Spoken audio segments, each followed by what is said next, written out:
Hola queridos amigos, bienvenidos a este vídeo en el que os voy a presentar este libro que apareció a comienzos de este año, de 2024, y que es la continuación del que os presentaba en otro vídeo anterior. Es los ensayos sobre filosofía política de Philip Mailander, que ha publicado Alianza Editorial con esta portada tan bella, tan bonita, ¿no? Con la balsa de la medusa de Todor Jericó. Bien, este libro incluye la segunda parte de los ensayos póstumos, ¿no? que dejó Mailander sin publicar después de morir, ¿no? Después de su suicidio. Y, en fin, recoge, ya digo, lo que sería la segunda parte del segundo tomo de la filosofía de la redención, como ya he comentado en algún otro vídeo que he hecho breve, ¿no? En el que os contaba un poquito el orden en el que hay que leer las traducciones al castellano que se han hecho de la obra de este filósofo alemán. Bueno, voy a presentar este tomo, libro dedicado a los ensayos sobre filosofía política, aunque en él hay otros apartados. Se recoge también un conjunto de aforismos, y que dejó sueltos, ¿no? Mailander, y también se recoge una sátira científica en la que él critica la teoría de la evolución, como comentaré luego, y también un ensayo sobre Edward von Harman, lo comentaré posteriormente. Bueno, hay que comenzar diciendo que aquellos que piensan que el pesimismo es una filosofía incompatible con el progreso, con la mejora social, pues realmente yo creo que se equivocan, ¿no? Es verdad que este es el caso de Schopenhauer, conocido por sus posiciones sociopolíticas que eran francamente reaccionarias, pero no fue el caso de Edward von Harman, que fue partidario de las reformas sociales, aunque es verdad que de corte moderado, burgués, ¿no? Conservador, ¿no? Y de luego tampoco el de Julius Bansen o Philip Mailander. Este último fue un decidido defensor del socialismo y del amor libre, y cuyos escritos sobre filosofía política, pues ya digo que podéis encontrar en las páginas de este libro, ¿no?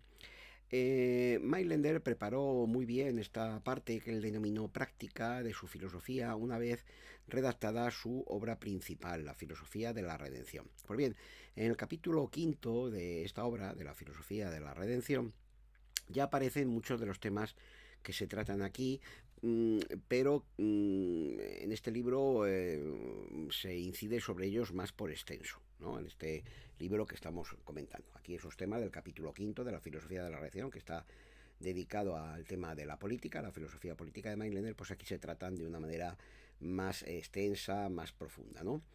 En efecto, en los últimos 3 años de su vida, el filósofo se sintió cada vez más comprometido con lo que en la época, como es sabido, se llamaba la cuestión social, es decir, con los problemas de la clase trabajadora, a las que apunta la mayor parte de estos escritos, especialmente los tres discursos dirigidos a los trabajadores alemanes, así se titula, ¿no? Tres discursos dirigidos a los trabajadores alemanes.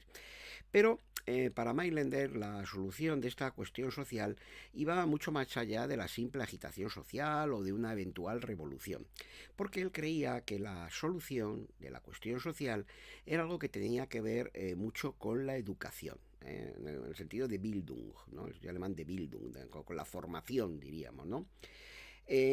Tanto de la burguesía capitalista como, sobre todo, evidentemente, de los trabajadores. En la filosofía de Mailander, toda acción obedece a motivos egoístas, ¿no? Se deriva de un motivo egoísta. No hay acciones desinteresadas, ¿no? Lo que importa es que qué tipo de egoísmo gobierne esa acción. Puede tratarse de un egoísmo natural, un egoísmo burdo, ¿no? O de lo que él llama un egoísmo depurado, es decir, un egoísmo guiado por un mejor conocimiento que le haga darse cuenta al individuo que aquello que más le conviene es ayudar a los otros y, en fin, y mostrarse compasivo con ellos, ¿no? Pues bien, esto es lo que debe de aplicarse tanto a los burgueses, ¿no? A los capitalistas, como a los trabajadores, ¿eh? Tienen, según Mailänder, que transformar su egoísmo natural en un egoísmo depurado, es decir, un egoísmo guiado por un conocimiento mejor que les haga darse cuenta de que es mejor promover una colaboración intensa, amplia, ¿no? Estrecha, entre capital y trabajo que un enfrentamiento entre ambas partes. Mailänder dice que si esta colaboración no se da, ¿eh? Pues el proceso histórico llegará inexorablemente, dice él, al punto final que le ha sido prefijado, lo que él llama el estado ideal. Pero lo va a hacer a costa de mucha sangre y de un enorme sufrimiento provocado por guerras y revoluciones violentas que sería mejor evitar, ¿no? Él considera que sería mejor que se evitara mediante esta colaboración. Ese estado ideal, socialista o comunista, Mailänder no distingue demasiado bien entre estos dos términos. Suele emplear la palabra socialismo, pero otra vez habla de comunismo. Es para Mailänder una estación de tránsito hacia lo que para él constituye la meta última de la humanidad y que es en esencia la meta última de todo el universo, es decir, la paz. La paz absoluta, que es la paz final de la muerte, hacia la que se encaminan todos los seres, ¿no? Pero antes de llegar a ese reposo definitivo, es necesario, según Mailänder, resolver la citada cuestión social, porque, perdón, mientras esa cuestión continúe abierta, las masas trabajadoras estarán desasosegadas, impacientes, porque tendrán la ilusión de que los patronos y en general las clases privilegiadas son más felices que ellos, porque como poseen más cosas y son más ricas, pues se supone que esas clases son más felices y por eso los trabajadores les envidian. Pues bien, esta es una ilusión que según Mailänder hay que destruir.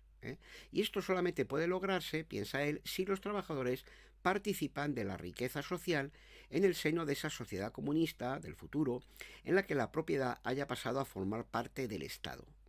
Este punto es importante porque Mailänder nunca entiende el comunismo como una supresión del Estado, sino que más bien sacraliza al Estado. Y de tal manera que se produzca un reparto equitativo de los bienes producidos y que todos puedan disfrutar al máximo de los bienes de la vida, puesto que la capacidad de disfrute del ser humano es una capacidad limitada, él considera que esto se puede conseguir fácilmente, ¿no? Hasta que se den cuenta los trabajadores de que esos bienes no merecen la pena porque por sí solos no traen la felicidad. Por tanto, el resultado del comunismo consumado sería, según Mailänder, un hastío, un aburrimiento absoluto que impulsará a los seres humanos ya desengañados a aspirar a una paz más profunda que la paz social. Sería la paz de la aniquilación que vendría facilitada por la práctica del ascetismo, por la práctica de la virginidad, por la práctica de la castidad o lo que llamaríamos, esta es la terminología que le emplea, pero que llamaríamos el antinatalismo, ¿no? Que es la principal virtud de la ética mailänderiana, ¿no?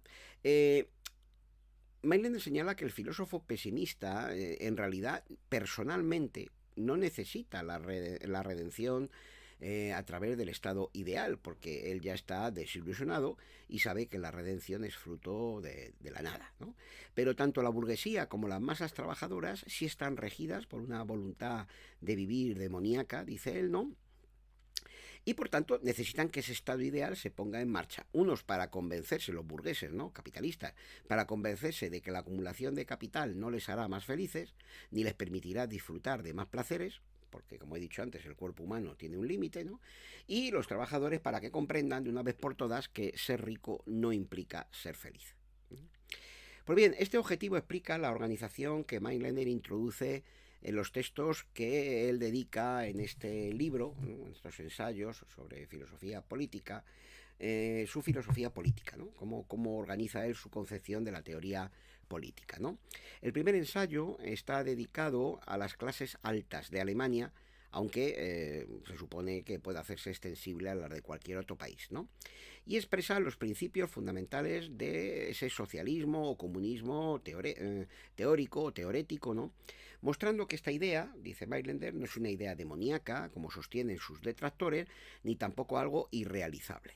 Más bien al contrario. Mailander intenta demostrar en ese primer ensayo que el comunismo puede poner término a los problemas y tensiones que agitan a la sociedad actual, especialmente puede terminar con la desigualdad social, al tiempo que en ese ensayo defiende también el concepto del amor libre y de la educación pública y en común de todos los niños y niñas a fin de garantizar unas mismas oportunidades y unas mismas reglas de juego para todos, fomentando el cariño colectivo de la sociedad hacia los pequeños por encima de cualquier favoritismo por parte de los progenitores. Para Mailander, ¿no?, el comunismo y el amor libre, tal como él los expone en ese ensayo sobre el socialismo teórico, son los últimos ideales de la humanidad, ¿no?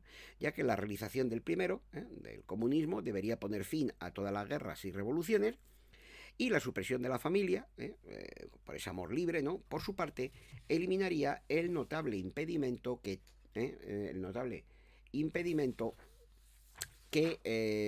obstaculiza la entrega del individuo a lo universal, ¿no? Bueno, es evidente que las fuentes de este proyecto político las extrae básicamente Mailander de tres fuentes, ¿no? De Fichte, de los discursos a la nación alemana, de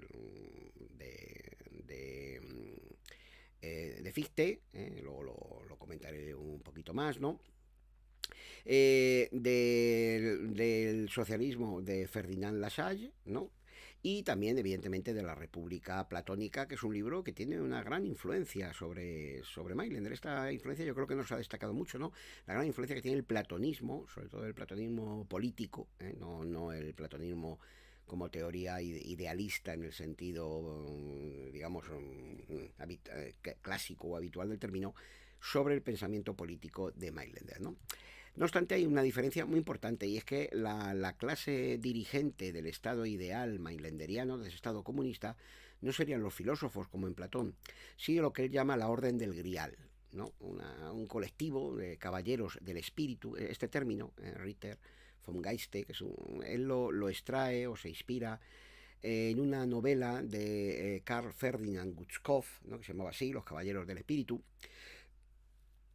que si no recuerdo mal se publica hacia 1850, 1851, en la que este escritor pues imaginaba una especie de herederos de los templarios, pero en la época moderna, ¿no? Una serie de caballeros no espirituales que se dedican digamos, a ayudar, ¿no?, a la humanidad, que se dedican a ayudar a los trabajadores, etcétera, para fomentar pues una mejora de la situación social, ¿no?, y la justicia social, ¿no?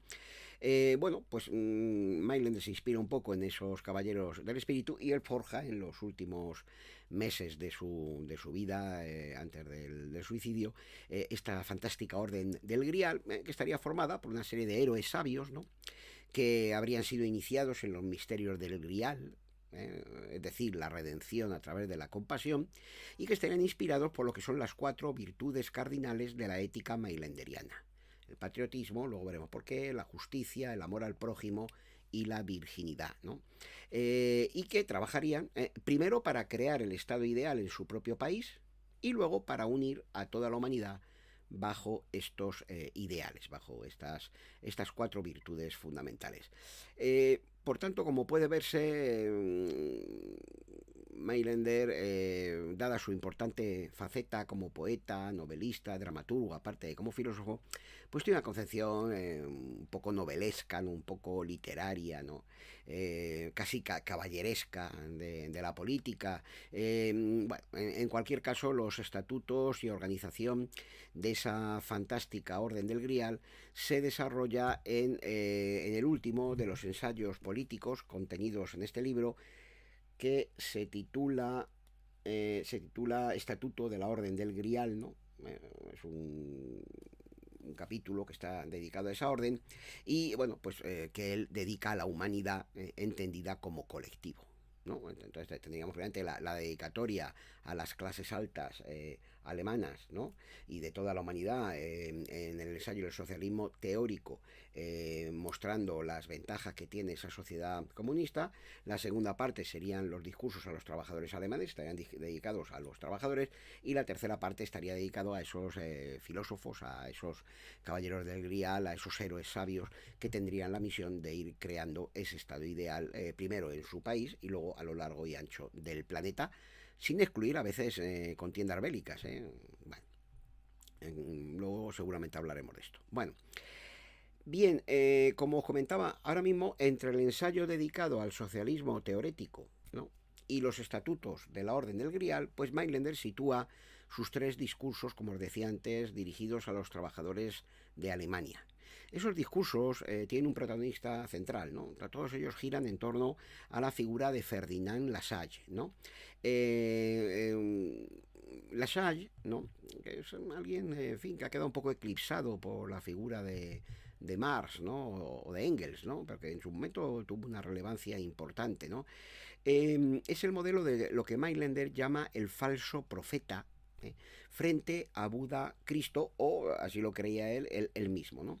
Es decir, por el término falso profeta no hay que entender nada especialmente peyorativo en Mailänder. Quiere decir que es un tribuno popular, ¿no? Es alguien cuyo único objetivo libertador es exclusivamente de orden político, ¿no?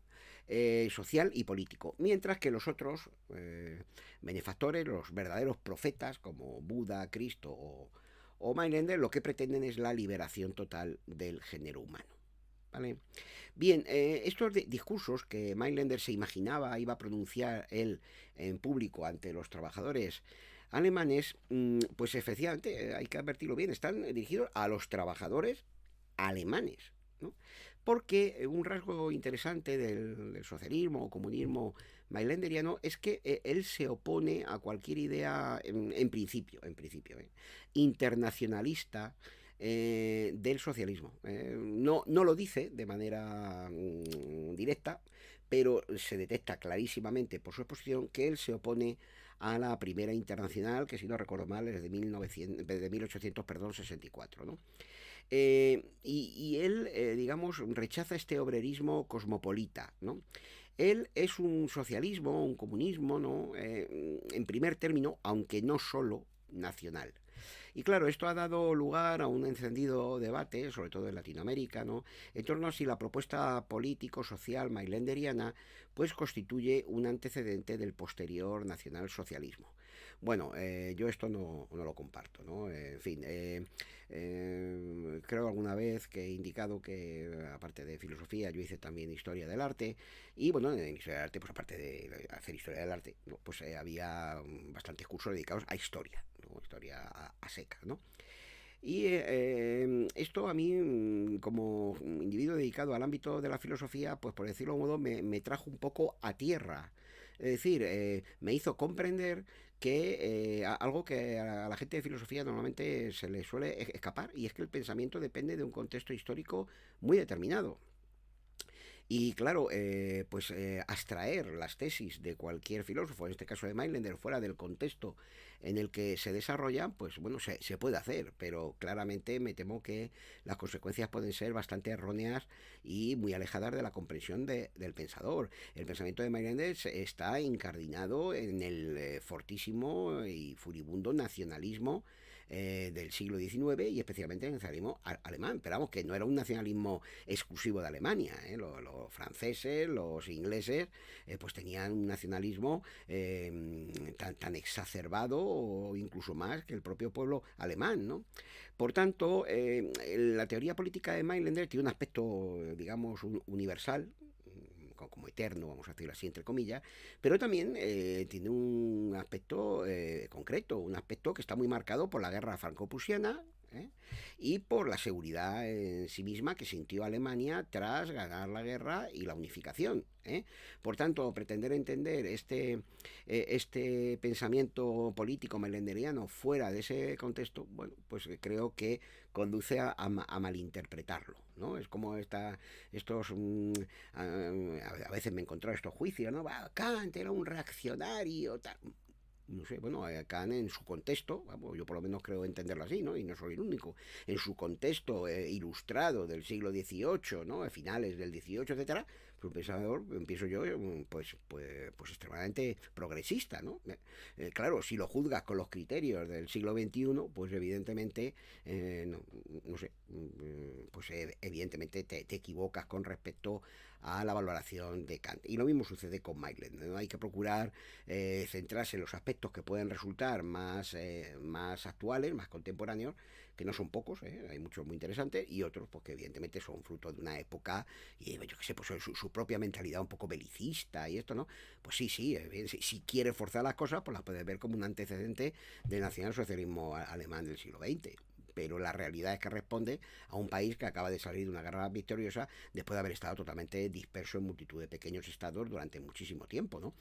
Y bueno, pues responde a esa mentalidad, ¿no? Y aparte que, en fin, es algo que va mucho más allá de esa visión. Pero bueno, en fin, cada cual es víctima de sus prejuicios y dejémosle a estos intérpretes pues continuar con esta concepción, yo entiendo, un poco descontextualizada de Mailänder, ¿no? Bien, voy a seguir hablando un poquito de estos discursos a los trabajadores alemanes.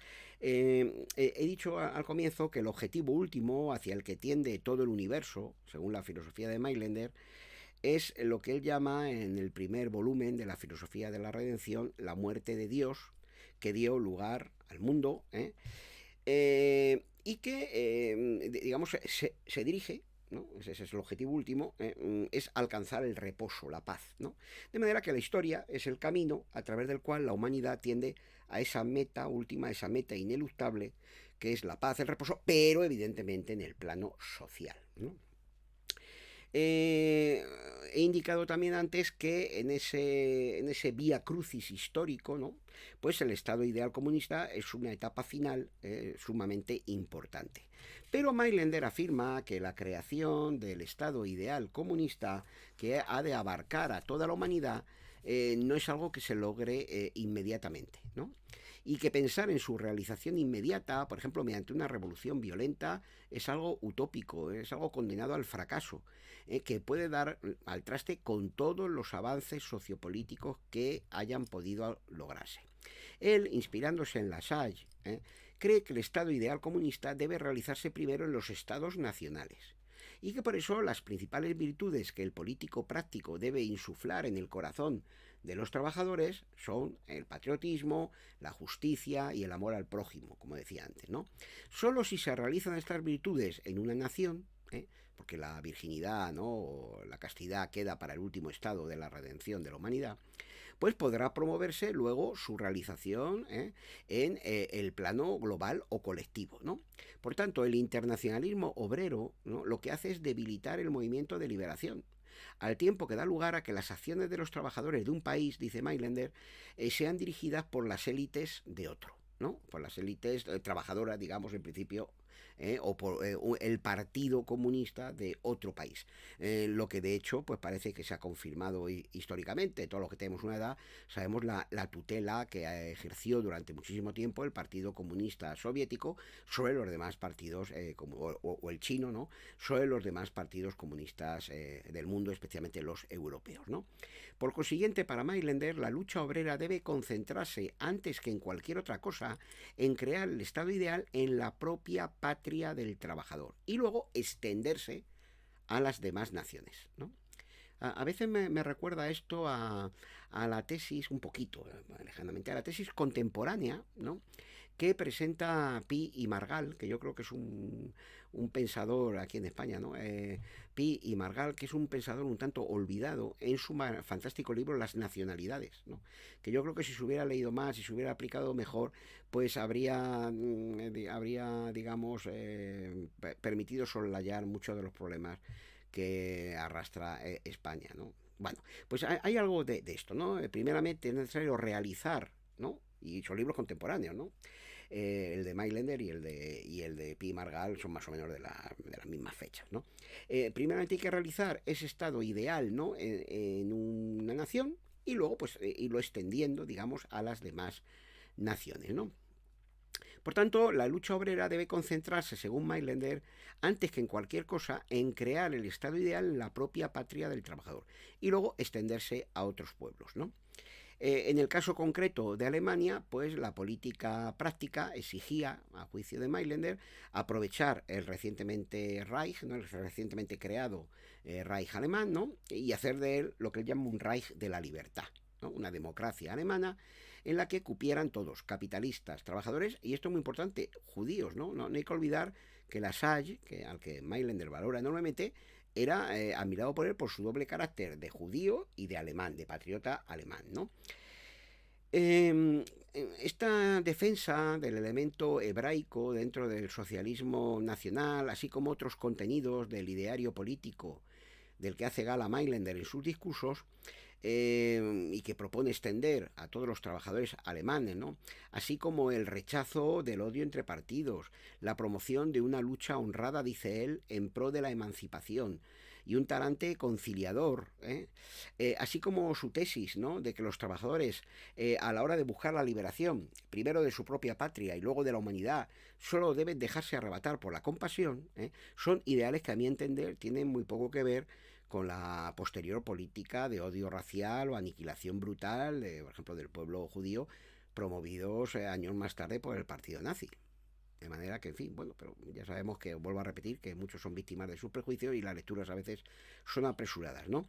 Pero de luego, para Mailänder, el amor a la humanidad comienza por amar al propio país y anteponer al fantasma vago y desvaído del cosmopolitismo, que al final se desvanece en una abstracción. Recordad que Mailänder es alguien, es un pensador que rechaza las abstracciones, ¿no? Recordad que hemos comentado en alguna ocasión, y cualquiera que lo haya leído lo sabe, su crítica constante al panteísmo, a lo abstracto, ¿no? Siempre hay, digamos, una presencia de lo individual, ¿no? Y lo individual a nivel, digamos, social, pues sería un determinado pueblo o una determinada nación, ¿no? Por tanto, para Mailänder, decía, el amor a la humanidad comienza por amar al propio país y anteponer al fantasma vago y desvaído del cosmopolitismo algo concreto, algo tangible, ¿no? Es decir, esos compatriotas que encontramos por la calle y que son con los que tenemos que colaborar, con los que tenemos que hermanarnos para luchar por la libertad y la justicia social, ¿no? Mailänder cree que por las circunstancias históricas de la guerra franco-prusiana, la unificación, etcétera, pues Alemania se ha adelantado en la creación de un movimiento de los trabajadores como más progresistas y por tanto es ella la que debe de encabezar y no Francia, ¿no? El movimiento futuro del ámbito obrero, ¿no? La verdad es que muchos de los pasajes de los discursos, que tienen un carácter evidentemente pues de proclama, de soflama, ¿no? Hay a veces un chauvinismo germano un poco repelente, ¿no? Pero bueno, vuelvo a repetir, no es diferente del que podía haber en cualquier, en fin, otro país en ese momento, especialmente en la propia Francia, ¿no? Él llega incluso a interpretar la guerra franco-prusiana como una guerra de religión, ¿no? En la que se enfrenta el principio del sometimiento papista, propio de la católica Francia, aunque ahora aplicada al ámbito de la sociedad, de la política, ¿no? Con el principio de la libertad y del libre examen que promovió la reforma luterana y que sigue impulsando a la pureza alemana, ¿no? Bien, en este sentido está claro que en el fondo de su espíritu, por muy ateo que él se proclamase, pues hay una mentalidad protestante de fondo que, bueno, forma también parte del contexto que ha mamado Mailänder y que no resulta fácil de soslayar, ¿no?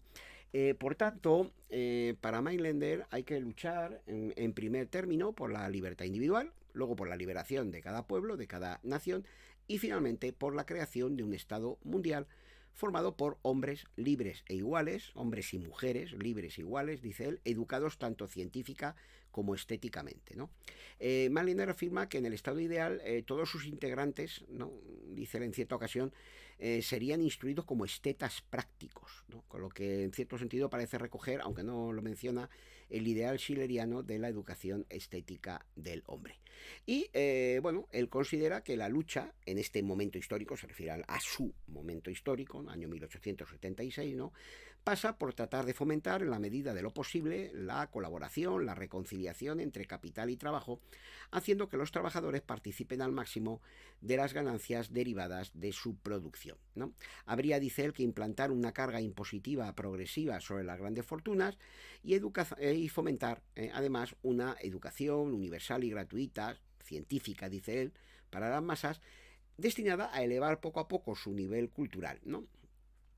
Y también él señala que fruto de, o sea, este proceso, ¿no?, de liberación, ¿no?, de los distintos pueblos, pues seguramente dará lugar a conflictos bélicos no deseables, por supuesto, entre países, pero no deseables, pero que seguramente se producirán. Claro, el problema es que él cree que será un conflicto entre esas naciones que se vayan liberando, ¿no?, desde el punto de vista de la justicia social, y aquellas que no lo hagan. Pero la historia lamentablemente le va a dar la razón en este conflicto entre países europeos, ¿no?, especialmente entre Alemania y Francia, y luego las dos guerras mundiales, pero no precisamente en el sentido que él creía en lo que se refiere al papel de Alemania en ese conflicto. Pensaba que Alemania encabezaría esa lucha por la libertad entre países, ¿no?, que a veces puede ser un conflicto bélico en fin, más bien ha sido justamente, fue en las dos guerras mundiales, pues justamente lo contrario. Pero en fin, las profecías pues tienen sus limitaciones. Es muy interesante en los últimos tiempos, sobre todo en lugares como aquí España, ¿no?, en países como España, hasta qué punto parece tener cierta razón Mailänder, ¿no? Porque si observamos la izquierda, lo que se llama la izquierda, ha ido perdiendo los ideales, digamos, internacionalistas, ¿no?, y ha ido identificándose cada vez más con las regiones, ¿no? El Partido Nacionalista Vasco bueno, el Partido Nacionalista Vasco no es de izquierda, ¿no? Está claro, ¿no? Pero sí Bildu, ¿no? Lo que se llama Bildu, antes había otros partidos, ¿no? Además en vinculación con la ETA, etcétera, pero bueno, ahora es Bildu, ¿no? O en Cataluña, Esquerra Republicana, o los independentistas, el Bloque Nacionalista Gallego, en fin, este tipo de partidos de izquierda, ¿no? Ya digo, pues aquí en España, ¿no? Bildu, ¿no? Esquerra Republicana, el BNG, en fin, y otros partidos que pueda haber quizá con menor representación en otros lugares de territorio hispánico, mantiene una especie como de comunismo, de socialismo, de republicanismo nacionalista, ¿no? Lo cual pues coincide en buena medida con los planteamientos de Mailänder, con lo cual desde el punto de vista de estos movimientos, digamos como independentistas, pero a la vez de izquierda, ¿no?, que rechazarían, digamos, ese internacionalismo, ¿no?, a priori, ¿no?, pues responderían bastante bien a lo que son los parámetros políticos que plantea Mailänder en estos ensayos sobre filosofía política. Bueno, dejo eso ahí, y el que lea el libro pues juzgará hasta qué punto estas tesis a veces están totalmente ya periclitadas, y otras veces, como estoy diciendo, pues parecen tener gran actualidad. En el proceso histórico hacia el estado ideal y la paz universal, es esencial la distinción que establece Mailänder entre lo que él llama la ley divina, que se condensa en el ideal de la justicia y el mandato del Nuevo Testamento de amar al prójimo como a uno mismo, por un lado, y la ley humana, lo que él llama la ley humana, que sería el derecho positivo del Estado basado en un contrato. Él es un contractualista, ¿no? La primera, la ley divina, se halla inscrita, por así decirlo, en el cielo, entre comillas, entendido como el horizonte ideal al que ha de aproximarse la humanidad mediante la legislación positiva. En cambio, las leyes humanas pueden estar más o menos de acuerdo con este principio ideal, y cuando se alejan de él, existe la obligación moral y política de reformarlas, promoviendo la justicia social y combatiendo la ignorancia y la desigualdad. Dice él que cultivando las artes, las ciencias, la agricultura, la industria, e incluso, esto lo remarca, protegiendo a los animales, para ajustarlas, esas leyes humanas, esas leyes positivas, lo más posible a la ley divina. Aunque Mailänder afirma con rotundidad que en la lucha por el estado ideal no debe servirse más que a la ley divina y no a una persona, con lo cual quedaría excluido cualquier tipo de Führer, duce, caudillo, etcétera, ¿no? Lo que importa es la ley divina, obedecer a esa ley divina ideal y no una persona concreta.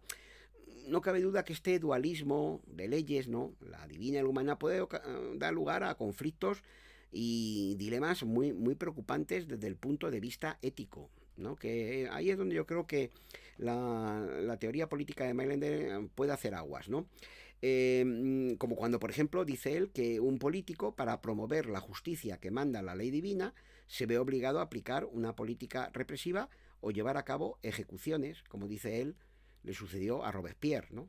O como cuando un soldado debe defender la ley positiva frente a unos revolucionarios, por ejemplo, que pretenden cambiar las leyes por otras más justas, ya que el soldado se debe al Estado al que sirve, pero su corazón puede estar con aquellos que reclaman justicia. Pues bien, cuando se produce este tipo de conflictos, Mailander cree resolverlos inclinándose en el primer caso, por ejemplo en el de Robespierre, ¿no? A favor de la ley divina, con lo cual se justificaría el terror. ¿No? El político debe de cortar cabezas o, en fin, hacer todo tipo de... O sea, hacer lo que sea posible para hacer avanzar, digamos, la ley hacia esa ley divina, caiga quien caiga, ¿no?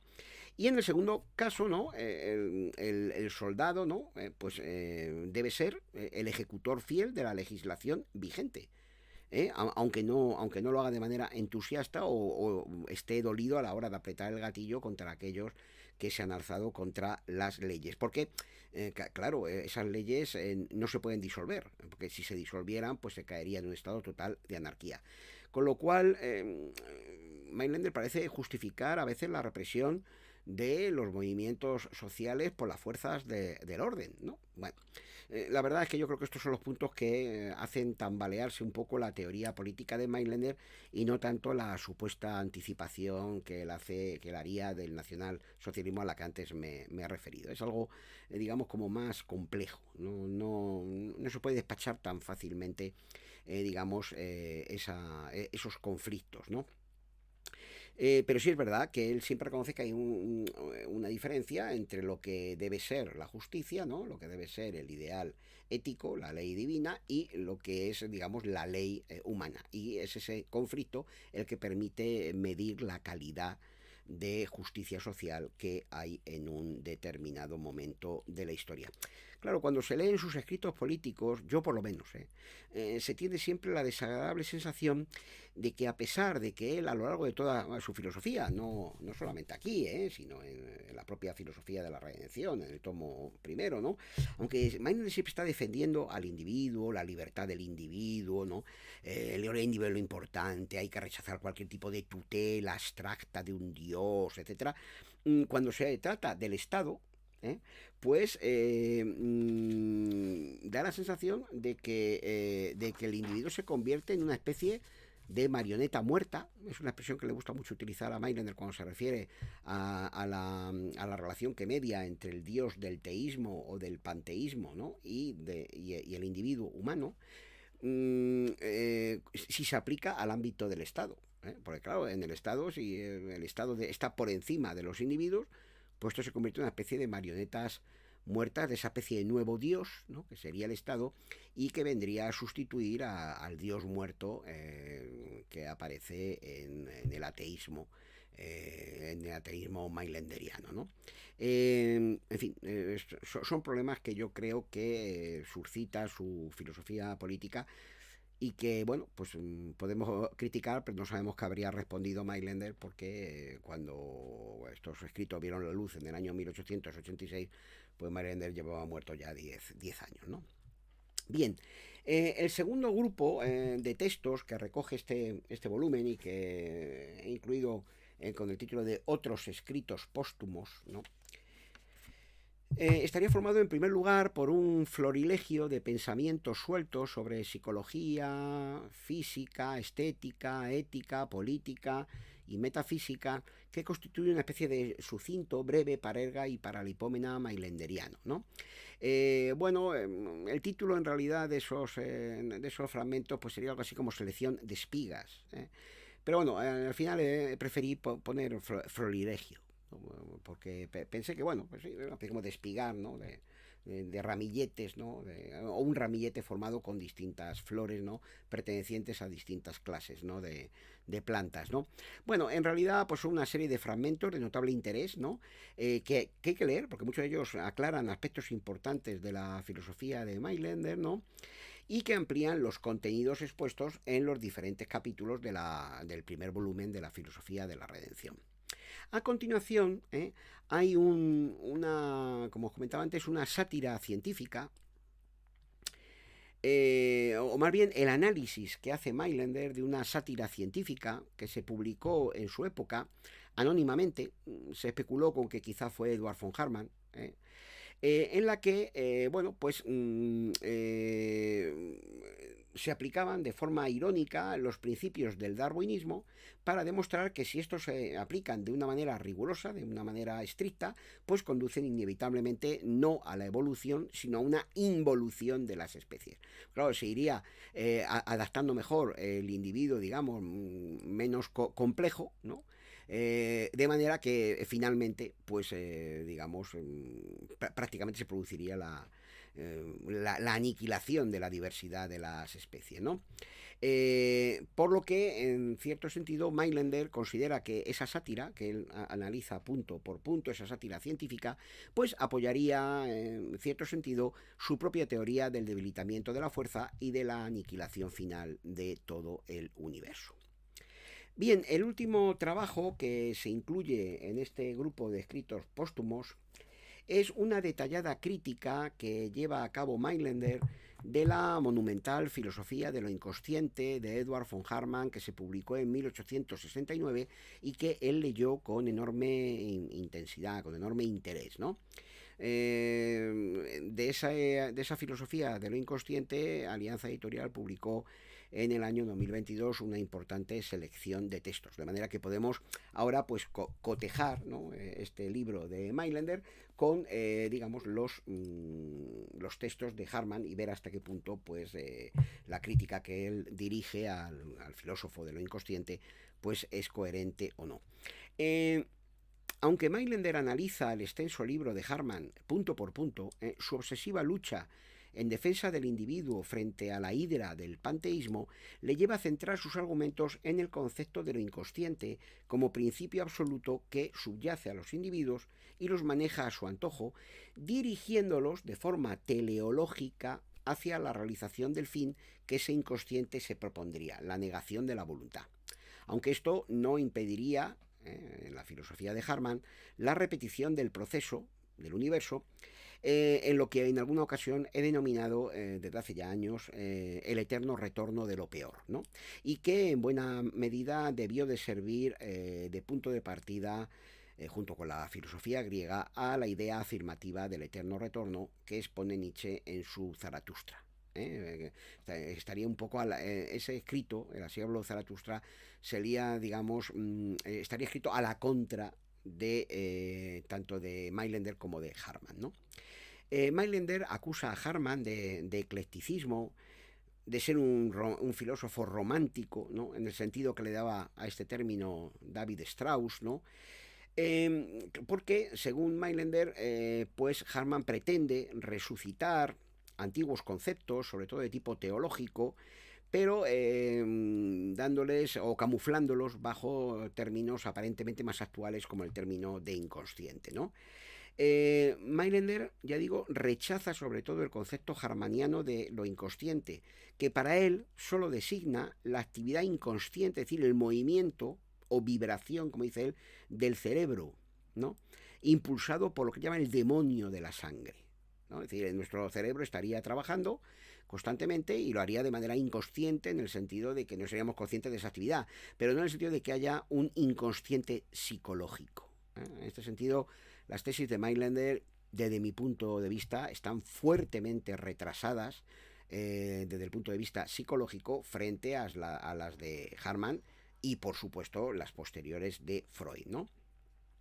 El único inconsciente que él reconoce es la voluntad de vivir individual, tras la cual él sitúa la voluntad de morir, ¿no? Y que se objetiva en el movimiento de la sangre, pero no en los pensamientos ni las representaciones o sentimientos del sujeto. Bueno, aquí sí que Mailander estaría anticipando aspectos de la psicología freudiana, nada menos que del último Freud. Si el verdadero inconsciente es esa voluntad de vivir y detrás de ella la voluntad de morir, ¿no? Pues con esto estaría anticipando Mailander la pulsión de muerte freudiana muchas décadas antes, ¿no? De que Freud la exponga, si no recuerdo mal, Más allá del principio del placer, que es de 1920. Por tanto, hay aspectos retrógrados, ¿no? Y aspectos muy avanzados en su planteamiento del tema de lo inconsciente.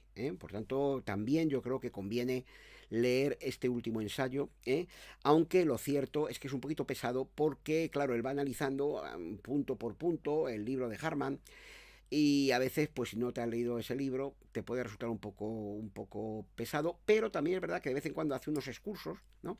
En los que él desarrolla aspectos de su filosofía, Mailander desarrolla aspectos de su filosofía a lo largo de varias páginas, dando claves que resultan imprescindibles para entender el resto de su pensamiento, ¿no? Bueno, Mailander también rechaza la teleología que caracteriza el inconsciente de Harman y que luego recogerá, en este caso, Jung, ¿no? Que es el gran deudor de la teoría del inconsciente harmaniano, porque la idea que tiene Mailander de la teleología es kantiana. Es decir, para él se trata simplemente de un principio regulativo, ¿no? Todo sucede como si la unidad divina premundana, ese Dios, ¿no? Anterior al mundo, al autoaniquilarse libremente, hubiese fijado el fin hacia el que se dirige el proceso del universo, que como ya dijimos al comienzo de este vídeo, es la paz, el reposo de la muerte absoluta, ¿no? Pero no podemos afirmar de manera dogmática ni constitutiva ni que ese Dios haya existido ni que esa unidad originaria haya existido. Todo sucede como si fuese, digamos así, ¿no? Es un poco como la filosofía del como si. Pero, claro, una afiliación kantiana, eh, en fin, pues muy marcada, ¿no? En este sentido, Mailander pretende por todos los medios, ¿no? Digamos, evitar ninguna trascendencia o cualquier tipo de dogmatismo en sus afirmaciones. Por tanto, esa teleología debe de darse en un marco, digamos, puramente regulativo, ¿no? Bueno. Para Mailander, en realidad, lo absoluto inconsciente de Harman no se diferencia mucho del dios del teísmo, pero camuflado bajo la capa del panteísmo, ¿no? Por tanto, es algo que chirría, algo que a él le parece pues, que en el fondo es un engendro intelectual y que carece de consistencia. Por lo demás, ¿no? Pues las complejas relaciones que tienen lugar en el seno del absoluto inconsciente harmaniano entre voluntad y representación, ¿no? Cuya interrelación procreadora casi promiscua da lugar en Harman al nacimiento o aborto del cosmos, no suscitan en Mailander más que un absoluto rechazo. En todas estas especulaciones que lleva a cabo Harman al final de la filosofía del inconsciente, que a mí me parecen magistrales, a pesar de la dificultad, ¿no? En los últimos capítulos de la filosofía del inconsciente, en las que la voluntad, que en alemán es masculino, no lo olvidemos, asalta, ¿no? A la representación, a lo ideal, ¿no?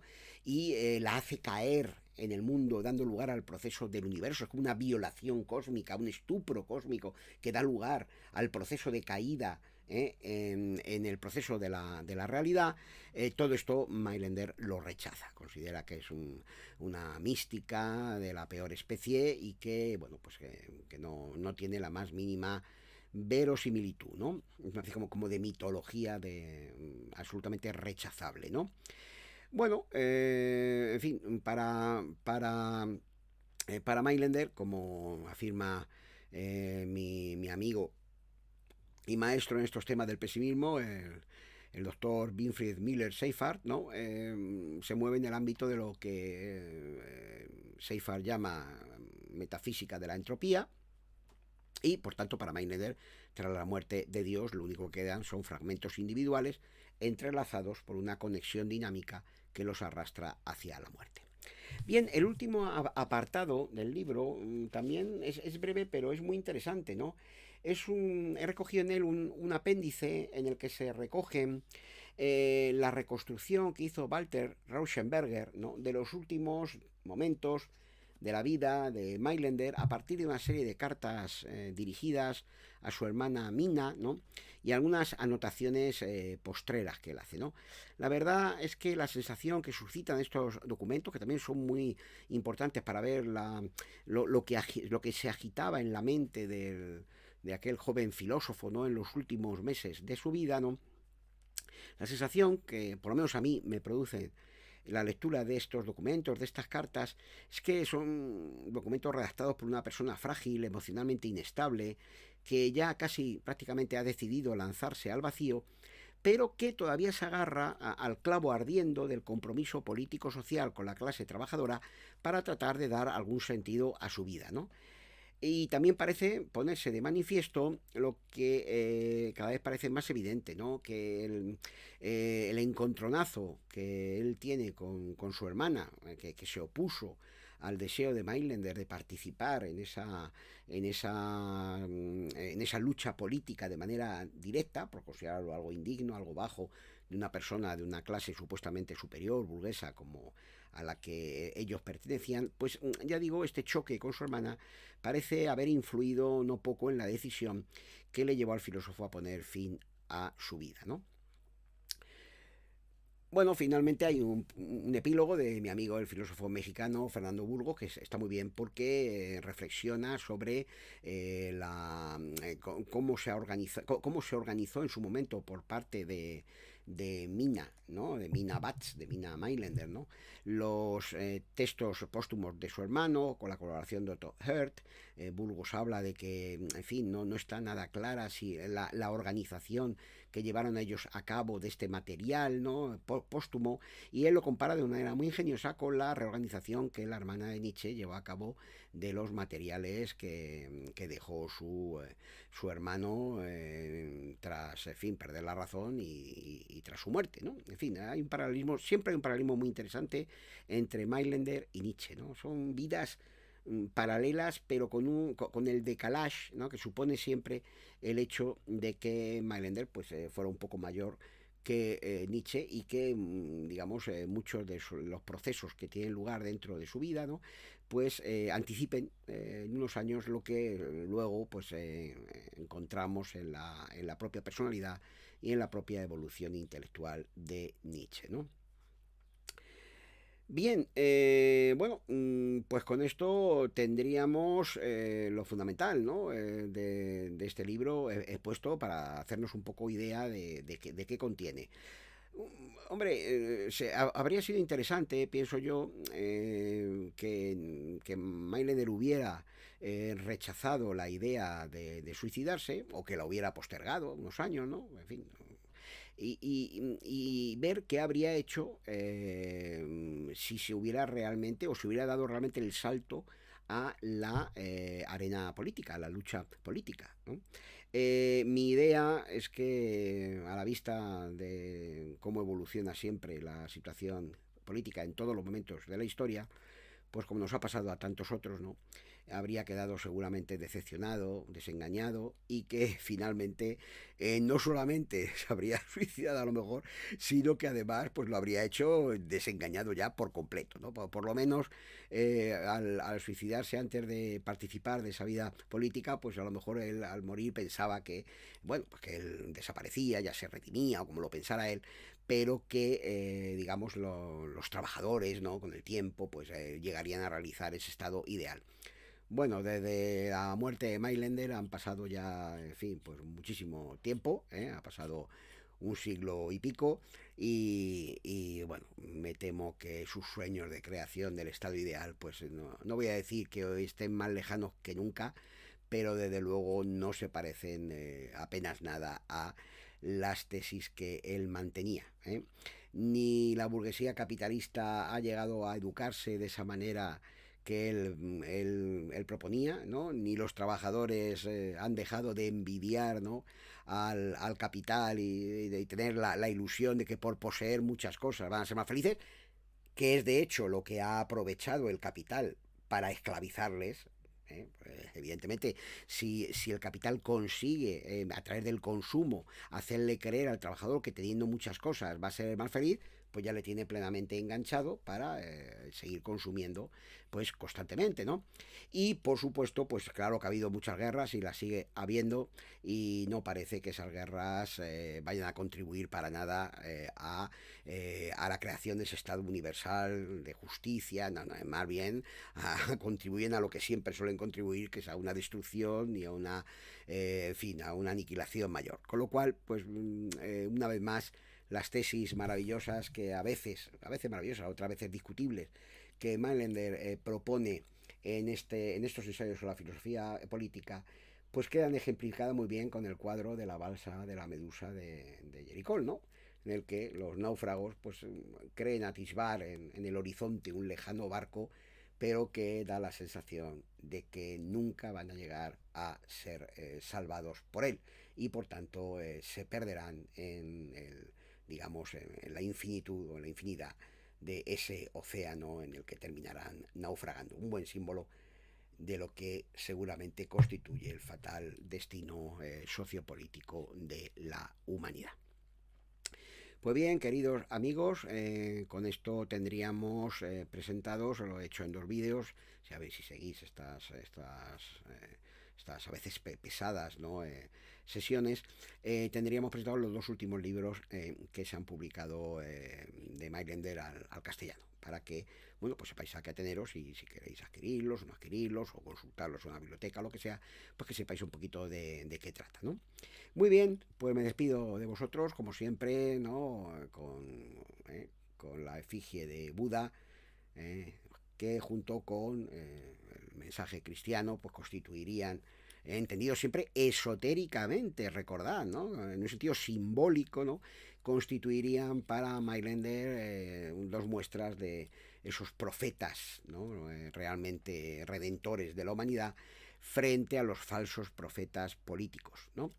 Y deseándonos lo mejor, y en fin, pues me despido hasta una nueva ocasión en el que tengamos la oportunidad de encontrarnos en estos vídeos. Muchísimas gracias a todos vosotros por vuestra atención, y como diría Mailander, sigamos luchando por ese estado ideal, por pocas esperanzas que nos queden. Muchas gracias y un saludo.